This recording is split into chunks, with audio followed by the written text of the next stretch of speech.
Chosen one, listen carefully. Something has already happened, and you can feel it in the air. The noise that once surrounded you, the whispers, the coordinated attacks, the constant pressure, it stopped. Not slowly, not gradually, suddenly. One day they were loud, confident, emboldened by numbers. The next day, silence. Heavy, uncomfortable, unnatural silence. And that silence isn't peace for them. It's panic. They were loud yesterday, but today they can't say a word. The same mouths that couldn't stop speaking your name are now tightly shut. The same people who felt brave in groups are suddenly nowhere to be found. An entire community has turned its back on the very person who rallied them against you. And the reason isn't confusion. It isn't doubt. It's fear. Real fear. Something irreversible has taken place behind the scenes. Someone somewhere has been told, clearly and firmly, to stop talking about you. Not suggested, not advised, ordered.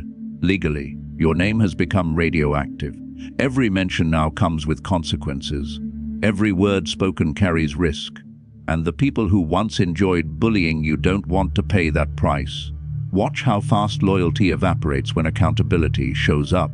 The ringleader, the one who stirred emotions, fueled outrage, and positioned themselves as righteous, now stands alone. The community that once echoed their voices scattered. No backups, no army. Just distance, just avoidance, just excuses. They have decided it's not worth it anymore. And that's the part they never expected. They thought strength came from numbers. They thought as long as they stayed loud, they'd stay protected. But law doesn't recognize mobs. Heaven doesn't honor group bullying. When pressure comes from above and from the system at the same time, everyone starts thinking about themselves. You didn't have to announce anything. You didn't have to defend yourself publicly. You didn't have to expose them. The silence did that for you. Because silence, when it comes this suddenly, tells a story. It tells you someone got scared. It tells you lines were crossed. It tells you warnings were issued. It tells you receipts were pulled out. They know something you don't even need to know yet. That's why they're quiet. Notice how the energy shifted. People who once watched and participated are now distancing themselves. They don't call. They don't comment. They don't engage. Some act like they never knew what was going on. Others pretend they were always uncomfortable with how you were treated. But you remember. You remember who stood where when it mattered. The ringleader is exposed, not because you said anything, but because everyone else stopped saying everything. Isolation is loud when it happens all at once, and that isolation is intentional. The community didn't just drift away. They turned their backs. They chose self-preservation over loyalty. They chose safety over bullying you any further.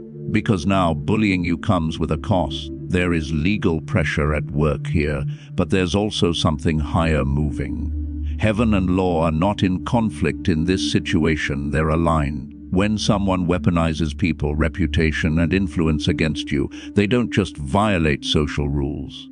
They cross spiritual ones. And when both systems respond at the same time, the result is silence. This isn't karma taking years. This is consequence arriving fast. The person at the center of it all is watching everything fall apart. They can't rally support. They can't spin the narrative. They can't even defend themselves publicly without risking more damage. Their power depended on noise, and now noise is the one thing they can't make. The community sees it too. They see the danger. They see the liability. They see how quickly the spotlight turned, and suddenly nobody wants to be associated. Suddenly nobody wants their name linked. Suddenly everyone is too busy or not involved. This is what happens when the truth enters the room quietly and everyone else leaves loudly. You may be wondering why it feels so abrupt, so final. It's because this isn't a warning phase anymore. It's a shutdown. The talking phase is over. The scheming phase is over. The bullying phase is over. Not because they don't want to continue, but because they can't. And deep down, they know they went too far. What's happening now isn't about revenge. It's about containment, damage control, survival. They're realizing that continuing would only make things worse. So the only move left is silence, forced silence, the kind that feels like humiliation. The kind that eats at the ego, the kind that confirms you were never the problem. You didn't lose your voice, they lost theirs. And while they sit with closed mouths, watching the community they once controlled walk away, you're standing exactly where you're meant to be. Untouched, unexposed, protected. The silence around you isn't empty. It's full of answers, full of confirmation, full of proof that something bigger stepped in and said, "Enough, no one will help them bully you anymore." Not because they suddenly grew morals, but because the cost is too high, the risk is too real, and the protection around you is undeniable. That's why it went quiet. Chosen one, this is where the truth gets uncomfortable for them. Because what's happening now isn't random, and it isn't exaggerated. Their attack didn't fail because you fought back. It failed because they documented their own wrongdoing step by step. They didn't realize it at the time, but every move they made against you became a record. Every whisper, every meeting, every late-night conversation about your name became proof. They thought coordination meant protection. They believed that if enough people repeated the same lie, it would become truth. But what they actually did was create patterns. And patterns are exactly what investigators, lawyers, and spiritual law look for. They didn't just talk. They organized. They didn't just gossip. They strategized. And the moment coordination replaced coincidence, it crossed a line. Group chats that felt private became evidence. Messages they thought were deleted weren't. Voice notes they sent in anger were saved somewhere they didn't expect. Meetings they framed as concern became documentation of intent. Every time they said, "We need to do something about them," they were unknowingly writing their own case file. This is where defamation stopped being spiritual bullying and became legally actionable. Talking about someone's character is one thing. Targeting their livelihood, reputation, and professional relationships is another. The moment they tried to interfere with your work, your income, or your standing, they stepped into criminal territory, and they didn't even notice when it happened. They thought they were just sharing opinions. But opinions don't require coordination. Opinions don't need secrecy. Opinions don't come with instructions. What they were doing was building a campaign, and campaigns leave trails. Now watch what happens when a mob realizes it's no longer protected by numbers. Legal systems don't see groups, they see individuals. Suddenly everyone who felt bold together is terrified alone. One by one they start pulling away. One by one they start denying involvement. One by one they start saying things like, "I didn't really participate," or "I was just listening," or "I didn't know it would go this far." But the records don't lie. This is where panic sets in. Because once accountability enters the room, loyalty disappears. The same people who were loud together are now scrambling separately. They're checking their phones, rereading messages, remembering what they said, when they said it, and who might have screenshots. The courage they had as a group has dissolved into individual fear. And here's the part that cuts the deepest. Every accusation they made against you is now being mirrored back at them. The things they said you were doing in secret, they were doing openly. The intentions they assigned to you, those were theirs. The character flaws they projected onto you, confessions, every single one. Projection always collapses eventually because it requires the target to break. And you didn't. Your refusal to engage, react, or defend yourself publicly is what sealed their fate. While they were exhausting themselves creating narratives, you stayed consistent. While they were performing righteousness, you stayed authentic. And authenticity doesn't need coordination. Truth doesn't need backup. This is where narcissistic collapse begins. The supply dries up, the attention shifts, the admiration turns into suspicion. The control they thought they had vanishes overnight. A narcissist can survive being ignored, but they can't survive being exposed. And exposure doesn't always come from confrontation. Sometimes it comes from evidence. Now they're watching their image unravel. The very thing they protected at all costs is being dismantled quietly. People are questioning them, looking at them differently, connecting dots. And the worst part, they can't control the narrative anymore. So they try to rewrite history. You'll hear it in subtle ways. We were always concerned. We didn't really believe the rumors. We tried to stop it. They'll reposition themselves as passive observers or even secret supporters. But that revision doesn't erase the past. It just proves they know they were wrong. Spiritual law is working alongside legal law here. Legal systems handle the paperwork. Spiritual law handles the consequences. One deals with records, the other deals with reckoning, and both are active at the same time. They thought they were attacking a person. They didn't realize they were touching something protected. They thought they were exposing you. They didn't realize they were exposing themselves. Every lie required another lie to maintain it. Every exaggeration required reinforcement. And eventually, the structure became too big to hold. They built the case against themselves because they couldn't stop. If they had quit early, they might have escaped consequences. But obsession doesn't know when to stop. Ego doesn't know when to retreat. And that stubborn refusal to back down is what sealed everything. Now the mob is gone.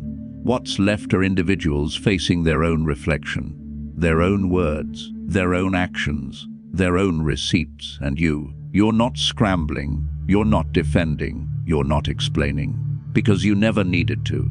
The truth stood still while the lies ran themselves into exhaustion. That's how their attack became their downfall. Chosen one, this is what it means for you now. While everything was unfolding behind the scenes, you stayed exactly where you needed to be. You didn't rush to explain yourself. You didn't retaliate. You didn't match their volume or their chaos. You stayed grounded, truthful, and steady, not because it was easy, but because something in you knew you didn't need to fight this battle. You didn't fight because you didn't need to, and that decision changed everything. While they were exhausting themselves trying to control the outcome, you were being held in place by something higher. While they were reacting emotionally, you were responding spiritually. That calm you maintained wasn't weakness, it was authority. The kind that doesn't announce itself, the kind that doesn't beg to be believed, the kind that simply stands and lets the truth catch up on its own. Now the noise has stopped, and what you're hearing isn't emptiness, it's applause. Their silence is your standing ovation. Every mouth that closed is an acknowledgement that they were wrong about you. Every step back they took is proof that you were never as small as they tried to make you feel. You don't need public apologies. You don't need validation from the same people who doubted you. Their silence says more than words ever could. What they tried to block has been released. Not slowly, not partially, fully. The doors they interfered with are opening without resistance. The opportunities they tried to delay are arriving upgraded. The resources they attempted to control are coming back cleaner, stronger, and protected. This isn't just restoration. This is return with interest. Sevenfold doesn't mean more chaos. It means better quality, better alignment, better timing. What comes to you now doesn't require explanation or defense. It fits you. Legal vindication is only one layer of this. Yes, things are being corrected in the physical world. Yes, records are being set straight. Yes, narratives are collapsing. But what matters more is the spiritual promotion that happened quietly while you were being tested. You passed something without even knowing it was an exam. You demonstrated restraint when provoked, integrity when misunderstood, faith when isolated. That combination doesn't go unnoticed. You've been elevated beyond the reach of people who needed access to you to harm you. That's why the separation feels permanent. It is. Some doors don't reopen, and they're not meant to. This isn't bitterness. This is protection. Boundaries are sacred, and you're no longer required to explain them. You're allowed to say no without guilt. You're allowed to move forward without carrying anyone who tried to pull you backward. Chosen ones don't rise loudly. They rise lastingly. You'll notice how different this season feels. Less resistance, less interference, less explaining. You're not fighting currents anymore. You're moving with them. The peace you're stepping into isn't fragile. It's reinforced. What's yours now can't be taken again. What's been decided in your favor can't be reversed. What's been sealed around you isn't accessible to those who once tried to breach your life. And here's the most important part. You don't need revenge. You don't need to see them fall. You don't need closure conversations. Your elevation is the closure. Your stability is the response. Your calm is the proof that you were always protected.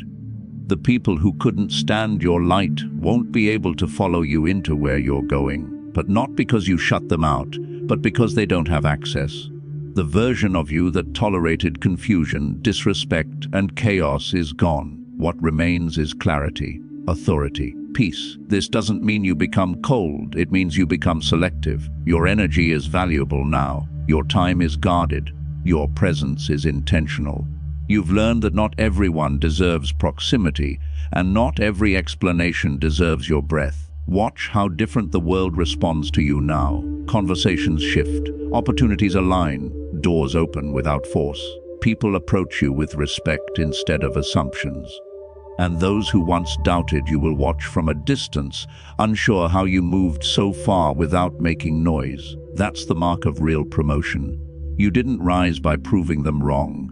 You rose by refusing to become like them. You didn't win by destroying anyone. You won by remaining yourself when it was inconvenient, when it was lonely, when it felt unfair. And now you move forward protected. This chapter is closed, not because it ended loudly, but because it ended correctly. What's ahead of you doesn't require revisiting what's behind you. You're not here to relive the battle. You're here to live the outcome.